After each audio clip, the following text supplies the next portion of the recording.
Allahabad high court ने आज गुरुवार को पुरातत्व सर्वेक्षण विभाग यानी एएसआई की 3 सदस्यीय टीम को फौरन संभल के शाही जामा मस्जिद का दौरा करने को कहा, ताकि अदालत मस्जिद की सफेदी और सफाई पर फैसला ले सके। हाईकोर्ट ने एएसआई से इस संबंध में शुक्रवार सुबह 10 बजे तक रिपोर्ट मांगी है। रमजान महीने की शुरुआत 1 मार्च से होने वाली है। जस्टिस रोहित रंजन अग्रवाल की बेंच ने शाही जामा मस्जिद संभल की कमेटी की अर्जी पर आज यह आदेश पारित किया। कमेटी ने मस्जिद की तैयारी संबंधी कार्यों पर विरोधी पक्ष की आपत्तियों को चुनौती दी थी। आदेश सुनने के बाद एएसआई के वकील ने अदालत से अनुरोध किया कि एएसआई टीम के सदस्यों को सुरक्षा दी जाए, लेकिन अदालत ने इस अनुरोध को खारिज कर दिया। हाईकोर्ट ने कहा, यह गैर जरूरी है। सुनवाई के दौरान दूसरे पक्ष के वकील हरिशंकर जैन ने मस्जिद कमेटी की मांग का विरोध करते हुए कहा कि अगर इन्हें अनुमति दी गई तो कमेटी वहां उस बिल्डिंग में छेड़छाड़ कर सकती है। वकील जैन ने यह भी कहा कि अदालत उसे मस्जिद न कहे। अदालत ने उनकी आपत्ति के बाद निर्देश दिया कि फैसले में मस्जिद के साथ कथित शब्द और जोड़ा जाए।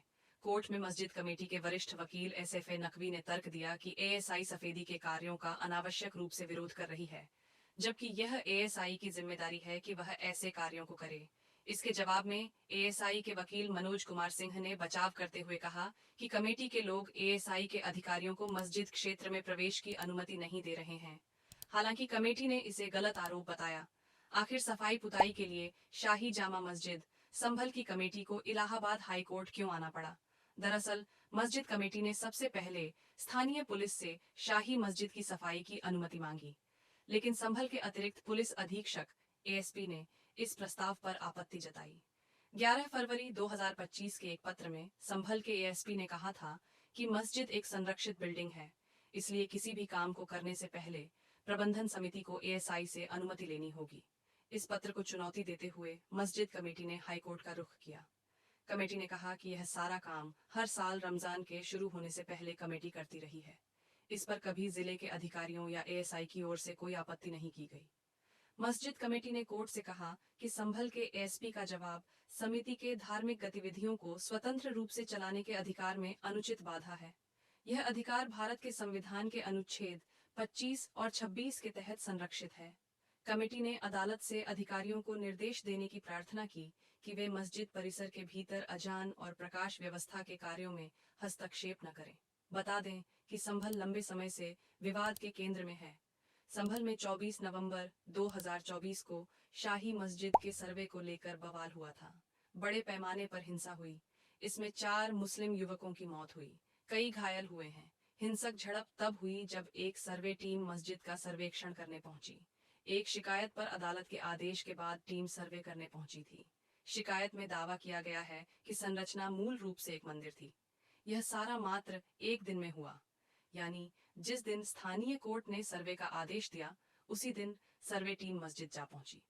वकील विष्णु शंकर जैन ने कोर्ट में दावा किया कि शाही मस्जिद के स्थान पर कभी हरिहर मंदिर नामक मंदिर हुआ करता था।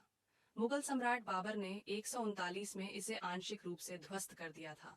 बता दें कि विष्णु जैन और उनके पिता हरिशंकर जैन ने ज्ञानवापी काशी विश्वनाथ विवाद समेत कई पूजा स्थलों से जुड़े मामलों में हिंदू पक्ष का प्रतिनिधित्व किया है।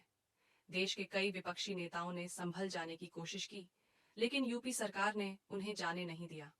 सपा ने आरोप लगाया कि संभल हिंसा के पीछे बीजेपी है। संभल के सर्वे का मामला सुप्रीम कोर्ट भी पहुंचा। सुप्रीम कोर्ट ने शुक्रवार 29 नवंबर को संभल की शाही मस्जिद के सर्वे पर रोक लगा दी। संभल में शाही जामा मस्जिद की प्रबंधन समिति ने सिविल जज सीनियर डिवीजन के आदेश को चुनौती देते हुए सुप्रीम कोर्ट का दरवाजा खटखटाया था, जिसमें मुगल युग की मस्जिद के सर्वेक्षण की अनुमति दी गई है। अदालत ने देश भर में सभी मस्जिदों के सर्वे पर रोक लगाई थी।